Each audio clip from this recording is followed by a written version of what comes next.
दोस्तों, क्या आपको पता है कि तिरुपति बालाजी मंदिर में जो मूर्ति स्थापित है वो असली भगवान की मूर्ति है। ये मूर्ति कभी किसी ने नहीं बनाई, बल्कि ये स्वयं प्रकट हुई थी। दोस्तों, क्या आपको ये पता है कि इस मंदिर में विराजमान वेंकटेश्वर स्वामी की मूर्ति पर लगे हुए बाल उनके असली बाल हैं। दोस्तों, आपको जानकर ये हैरानी होगी कि ये बाल कभी नहीं उलझते और हमेशा मुलायम रहते हैं। भारत के एक ऐसे मंदिर के बारे में जहां भगवान स्वयं विराजते हैं। और अगर आपने इस मंदिर के रहस्यों को सुन लिया तो आपका दिमाग चकरा जाएगा। तो चलिए इस वीडियो की शुरुआत कर लेते हैं। दक्षिण भारत के मंदिर बहुत भव्य एवं प्रसिद्ध है। तिरुपति बालाजी मंदिर सर्वाधिक प्रसिद्ध मंदिरों में से एक है। ये प्रभु वेंकटेश्वर बालाजी का मंदिर है, जिन्हें श्री विष्णु का अवतार माना जाता है। ये आंध्र प्रदेश के चित्तूर जिले में है। ये दक्षिण में स्थित तालाब तिरुमला के पास बना है। इसके चारों ओर स्थित पहाड़ियां शेषनाग के 7 फनों के आधार पर सप्तगिरी कहलाती है। इस मंदिर का इतिहास 5वीं शताब्दी से शुरू होता है।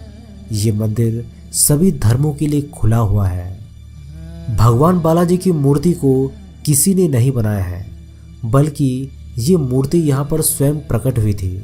बालाजी की मूर्ति पर चोट का निशान है, जहाँ औषधि के रूप में चंदन लगाया जाता है। बालाजी भगवान की मूर्ति के सिर पर असली रेशमी बाल है। इन बालों की विशेषता ये है कि इसमें कभी उलझने नहीं पड़ती और ये हमेशा ही साफ दिखाई देते हैं। दोस्तों, इस मंदिर में केश दान की बहुत प्रसिद्ध परंपरा है। मन्नत पूरी होने पर लोग यहाँ पर केश दान करते हैं। इसका एक गहन अर्थ भी है कि बालों के साथ अपने अहंकार, घमंड और बुराई को समर्पित कर देना। लगभग 20,000 लोग रोज यहाँ पर केश दान करते हैं। मंदिर की प्रतिमा को ध्यान से सुना जाए तो इसके भीतर से समुद्री लहरों की आवाजें आती है। बालाजी की मूर्ति हमेशा नम रहती है। अब ऐसा क्यों है, ये आज तक पता नहीं चल पाया है। मंदिर में रोजाना 3 लाख लड्डू बनते हैं।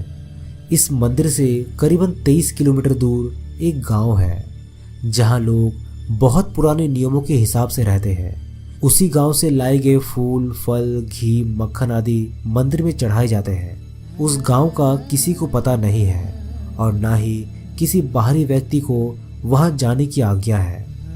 भगवान बालाजी के हृदय पर माँ लक्ष्मी विराजमान रहती है।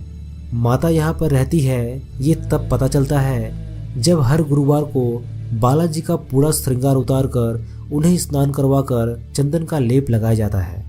जब चंदन का लेप हटाया जाता है तो हृदय पर लगे चंदन में देवी लक्ष्मी की छवि उभर आती है। दोस्तों, आपको जानकर ये हैरानी होगी कि यहाँ पर गर्भगृह में एक दीपक बिना घी और तेल के हजारों सालों से जल रहा है। अब ये कैसे होता है, इसका कारण का पता आज तक नहीं चल पाया।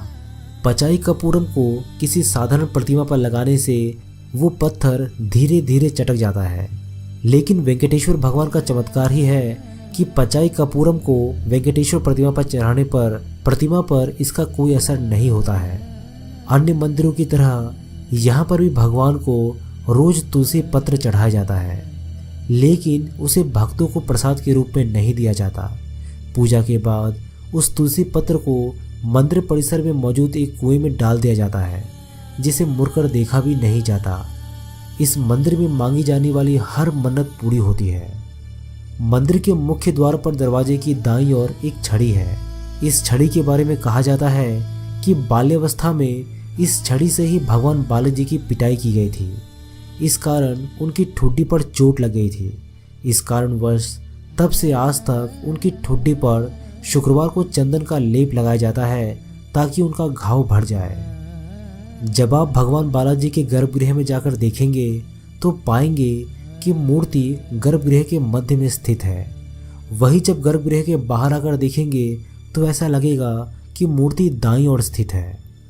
भगवान की प्रतिमा को प्रतिदिन नीचे धोती और ऊपर साड़ी से सजाया जाता है। मान्यता है कि बालाजी में ही माता लक्ष्मी का रूप समाहित है। इसी कारण से ऐसा किया जाता है। इस मंदिर की मूर्ति पर जो भी पुष्पमाला चढ़ाई जाती है, उन्हें मूर्ति के पीछे फेंक दिया जाता है और इसके पीछे मान्यता है कि इसे देखना अशुभ और पाप है। वैसे तो भगवान बालाजी की प्रतिमा एक विशेष प्रकार के चिकने पत्थर से बनी है, मगर ये पूरी तरीके से जीवंत लगती है।